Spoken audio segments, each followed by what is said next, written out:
Hi, welcome to Jithi Diaries. ಇದು ನಮ್ಮ ಎರಡನೇ bike ride, family bike ride. ನಾವು ಹೊರಟಿದ್ದು ಬ್ಯಾಂಗ್ಳೂರ್ ಟು ಕಾರವಾರ, ಅಂಕೋಲ. ನಮ್ಮ ಗ್ರೂಪಲ್ಲಿ ಫಸ್ಟ್ ಬೈಕ್ ಬಂದ್ಬಿಟ್ಟು ಹಿಮಾಲಯನ್ 450 ಸಚಿನ್ ಫ್ಯಾಮಿಲಿ. ಇವರು ಫಸ್ಟ್ ಟೈಮ್ ನಮ್ಮ ಗ್ರೂಪಲ್ಲಿ ಬರ್ತಾ ಇರೋದು. ಸೆಕೆಂಡ್ ಬಂದ್ಬಿಟ್ಟು Manjit sir family with classic 350. ಇವ್ರು ಲಾಸ್ಟ್ ಟೈಮ್ ನಮ್ಮ ಜೊತೆ ಊಟಿಗೆ ಬಂದಿದ್ರು. ಅದಾದಮೇಲೆ ನೆಕ್ಸ್ಟ್ ಫ್ಯಾಮಿಲಿ ಬಂದು ರಘು ಸರ್ ಫ್ಯಾಮಿಲಿ. ಇದು ಫಸ್ಟ್ ಟೈಮ್ ಇವ್ರು ನಮ್ಮ ಗ್ರೂಪಲ್ಲಿ ಜಾಯಿನ್ ಆಗಿ ಈ ಟ್ರಿಪ್ಪಿಗೆ ಬರ್ತಾ ಇರೋದು. ಅದಾದಮೇಲೆ ಅಭಿ ಆ್ಯಂಡ್ ಅವ್ರ ಅಮ್ಮ ಬಂದಿದ್ರು ಈ ಸರಿ. ಲಾಸ್ಟ್ ಟೈಮ್ ಅಭಿ ನಮ್ಮ ಜೊತೆ ಊಟಿಗೆ ಬಂದಿದ್ದ, ಈ ಸರಿ ಅವ್ರ ಅಮ್ಮನೂ ಜಾಯಿನ್ ಆಗಿದ್ರು ಈ ರೈಡ್ಗೆ. ಅದಾದಮೇಲೆ ಇದು ನಮ್ಮ ಫ್ಯಾಮಿಲಿ ಲಾಸ್ಟ್ ಟೈಮ್ ನಾವು ಊಟಿಗೆ ಹೋಗಿದ್ವಿ ಆ್ಯಂಡ್ ಈ ಸರಿ ಕಾರವಾರಗೂ ಜಾಯಿನ್ ಆಗಿದ್ವಿ. ನಮ್ಮ ಜರ್ನಿ ಸ್ಟಾರ್ಟ್ ಆಗಿದ್ದು, ನಮ್ಮ ರೈಡ್ ಸ್ಟಾರ್ಟ್ ಆಗಿದ್ದು ಹೊಸಕೋಟೆ ಟು ದಾವಣಗೆರೆ. ನಾವು ಫಸ್ಟ್ ಸ್ಟಾಪ್ ದಾವಣಗೆರೆಗೆ ತೊಗೋಬೇಕಂತ ಹೇಳಿ ಪ್ಲ್ಯಾನ್ ಮಾಡಿದ್ವಿ. ಯಾಕೆಂದರೆ ಫ್ಯಾಮಿಲಿ ಇರೋದ್ರಿಂದ ಕಂಟಿನ್ಯೂ ಕಾರವಾರ ಅದು ಅಂಕೋಲಾಗೆ ಡೈರೆಕ್ಟಾಗಿ ಹೋಗೋದಕ್ಕೆ ತುಂಬ ಟೈಮ್ ಆಗುತ್ತೆ ಅಂತ ಹೇಳಿ ನಾವೇನು ಮಾಡಿದ್ವಿ, ಫಸ್ಟ್ ಸ್ಟಾಪು ದಾವಣಗೆರೆಯಲ್ಲಿ ಪ್ಲ್ಯಾನ್ ಮಾಡಿದ್ವಿ. ದಾವಣಗೆರೆಯಲ್ಲಿ ಸ್ಟೇ ತೊಗೊಂಡು ಅಲ್ಲಿಂದ ನೆಕ್ಸ್ಟ್ ಮಾರ್ನಿಂಗ್ ಎದ್ದು ಅಂಕೋಲ ಹೋಗೋಣ ಅಂತ ಹೇಳಿ. ಹೊಸಕೋಟೆಯಿಂದ ನಾವು ಹೋಗಿದ್ದು ಎಕ್ಸ್ಪ್ರೆಸ್ ಹೈವೇಯಲ್ಲಿ, ದಾಬಾಸ್ಪೇಟೆ ಟು ಚೆನ್ನೈ ಎಕ್ಸ್ಪ್ರೆಸ್ ಹೈವೇಯಲ್ಲಿ ಹೋಗಿದ್ದು. ನಮಗೆ ದಾಬಾಸ್ಪೇಟೆ ಹೋಗಿದ್ದು ನಮಗೆ ಗೊತ್ತೇ ಆಗಲಿಲ್ಲ, ಯಾಕೆಂದರೆ ತುಂಬ ಚೆನ್ನಾಗಿದೆ ರೋಡು. ಅದಾದಮೇಲೆ ದಾಬಾಸ್ಪೇಟೆ ಆದಮೇಲೆ ನಾವು ಒಂದು ಸಣ್ಣ ಬ್ರೇಕ್ ತೊಗೊಂಡ್ವಿ. ಮಕ್ಕಳಿದ್ದರಿಂದ ಮಕ್ಕಳು ಹೊಟ್ಟೆ ಹಸು ಅಂತ ಇದ್ರು, ಹಂಗಾಗಿ ಅವ್ರಿಗೂ ತಿನ್ನಿಸ್ಕೊಂಡು ನಾವು ಅಲ್ಲಿಂದ ಮತ್ತೆ ಹೊರಟ್ವಿ. ಆ್ಯಕ್ಚುಲಿ ನಮ್ಮ ಗ್ರೂಪಲ್ಲಿ ಇಬ್ಬರು ಚಿಕ್ಕ ಮಕ್ಕಳಿದ್ದಾರೆ, ಅಂದರೆ 7 ವರ್ಷದ ಮಕ್ಕಳು ಇಬ್ಬರು ನಮ್ಮ ಈ ರೈಡ್ಗೆ ಜಾಯಿನ್ ಆಗಿದ್ರು. ಅದಾದಮೇಲೆ 2 ಫ್ಯಾಮಿಲಿ ಇದೇ ಫಸ್ಟ್ ಟೈಮ್ ಅವರು ಬೈಕ್ ರೈಡ್ ಬರ್ತಾ ಇರೋದು. ಇದೇ ಫಸ್ಟ್ ಟೈಮ್ ಅವ್ರು ಜಾಯ್ನ್ ಆಗಿದ್ದು. ಅವ್ರ ಬಗ್ಗೆ ಹೇಳೋದಕ್ಕೆ ತುಂಬ ಇದೆ, ಯಾಕೆಂದರೆ ಅಷ್ಟು ಚೆನ್ನಾಗಿ ಆಯಿತು ಈ ಟ್ರಿಪ್ಪು. ಅದನ್ನು ನೆಕ್ಸ್ಟು ನಮ್ಮ ಡೇ 2, ಡೇ 3, ಡೇ 4 ಟ್ರಿಪ್ಪಲ್ಲಿ ಹೇಳ್ತೀನಿ. ಯಾಕೆಂದರೆ ನಾವು ಇದನ್ನು ಪ್ಲ್ಯಾನ್ ಮಾಡಿದ್ದು 5 days ಬೈಕ್ ರೈಡ್ ಪ್ಲ್ಯಾನ್ ಮಾಡಿದ್ದು. ಹಂಗಾಗಿ ಫಸ್ಟ್ ಡೇ ನಾವು ದಾವಣಗೆರೆಯಲ್ಲಿ ಸ್ಟೇ ತೊಗೊಂಡು ಅದಾದಮೇಲೆ ಹೋಗೋಣ ಅಂತ ಪ್ಲ್ಯಾನ್ ಮಾಡಿದ್ದು. ನಾವು ದಾವಣಗೆರೆ ರೀಚ್ ಆಗೋ ಅಷ್ಟರಲ್ಲಿ ಆಲ್ಮೋಸ್ಟ್ 7:30, 8 o'clock ಆಗಿತ್ತು.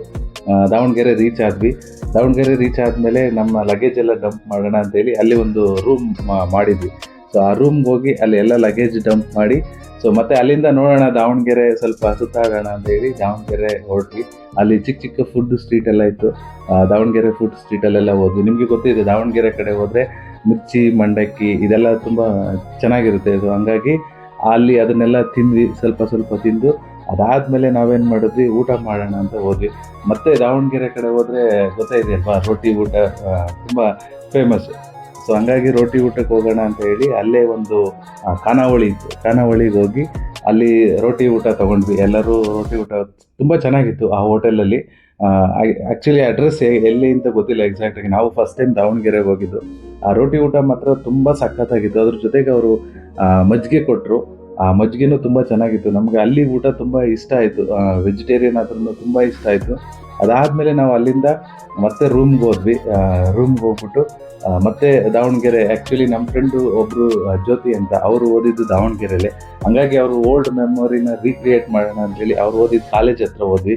ಅದಾದಮೇಲೆ ಅಲ್ಲಿ ಕೇಳಿದ್ವಿ ಸೆಕ್ಯೂರಿಟಿನ, ಒಳಗಡೆ ಅಲೋ ಮಾಡ್ತೀರಾ, ಸ್ವಲ್ಪ ನೋಡಬೇಕು ಅಂತ ಹೇಳಿ. ಬಟ್ ಅವ್ರು ಅಲೋ ಮಾಡಲ್ಲ ಅಂತ ಹೇಳಿದ್ರು. ಹಂಗಾಗಿ ಕಾಲೇಜ್ ಮುಂದೆನೇ ಸ್ವಲ್ಪ ಟೈಮ್ ಸ್ಪೆಂಡ್ ಮಾಡಿ ಮತ್ತೆ ನಾವು ವಾಪಸ್ ನಾವು ನಮ್ಮ ರೂಮ್ ಕಡೆ ಬಂದ್ವಿ. ತುಂಬ ಚೆನ್ನಾಗಿತ್ತು ಈ ಒಂದು ಕಂಪ್ಲೀಟ್ ದಾವಣಗೆರೆಗೆ ಹೋಗಿದ್ದು ಮತ್ತು ದಾವಣಗೆರೆಯಲ್ಲಿ ಸುತ್ತಾಡಿದ್ದು ಇದೆಲ್ಲ ತುಂಬ ಚೆನ್ನಾಗಿತ್ತು. ಫಸ್ಟ್ ಡೇ ನಮಗೇನು ಟಯರ್ಡ್ ಅನಿಸಿಲ್ಲ. ಬೆಳಗ್ಗೆ ನಾವು ಆಲ್ಮೋಸ್ಟ್ 4 o'clock ಎದ್ಬಿಟ್ಟು ನಾವು ಕಾರವಾರ, ಅಂಕೋಲಾಗೆ ಹೊರಡೋಣ ಅಂತ ಪ್ಲ್ಯಾನ್ ಮಾಡಿದ್ವಿ. ಹಂಗಾಗಿ ನಾವು ಆಲ್ಮೋಸ್ಟ್ ದಾವಣಗೆರೆಯಲ್ಲಿ ಮತ್ತು ಊಟ ಮಾಡಿ ಎಲ್ಲ ಮತ್ತೆ ವಾಪಸ್ ಬಂದು ಮಲಗೋ ಅಷ್ಟರಲ್ಲಿ ನಮಗೆ 11 o'clock ಆಗಿತ್ತು.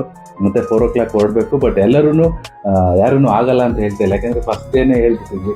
ಫಸ್ಟ್ ಡೇ ನಾವು ಯಾವತ್ತು ಬೇಗ ಎದ್ದೇಳಬೇಕು, ಯಾಕೆಂದರೆ ಬೇಗ ನಾವು ಹೋಗೋ ಡೆಸ್ಟಿನೇಷನ್ನ ರೀಚ್ ಆಗಬೇಕು, ಕಾರವಾರ, ಅಂಕೋಲ ಅಂತ ಹೇಳಿದ್ದು. ಹಂಗಾಗಿ ಎಲ್ಲರೂ ಎನರ್ಜೆಟಿಕ್ಕಿಂದನೇ ಇದ್ದರು. ತುಂಬ ಖುಷಿ ಆಯಿತು ಈ ಒಂದು ಟ್ರಿಪ್ಪು. ಫಸ್ಟ್ ಡೇ ನಮ್ಮದು ಹ್ಯಾಪಿ ಎಂಡಿಂಗ್ ಥರ ಆಯಿತು ಈ ಒಂದು ಫಸ್ಟ್ ಡೇ. ನೆಕ್ಸ್ಟ್ ವೀಡಿಯೋನ ನಾನು ಶೇರ್ ಮಾಡ್ತೀನಿ ಕಂಪ್ಲೀಟ್ ನಮ್ಮ ಟ್ರಿಪ್ನ. Thank you for watching Jithi Diaries. ನನ್ನ ಚಾನಲ್ನ ಸಬ್ಸ್ಕ್ರೈಬ್ ಮಾಡಿ ಆ್ಯಂಡ್ ಶೇರ್ ಮಾಡಿ. ಕಂಪ್ಲೀಟ್ ನನ್ನ ಟ್ರಾವೆಲಿಂಗ್ ವೀಡಿಯೋಸು ನಾನು ಈ ಒಂದು ಚಾನಲಲ್ಲಿ ಶೇರ್ ಮಾಡ್ತೀನಿ. Thank you.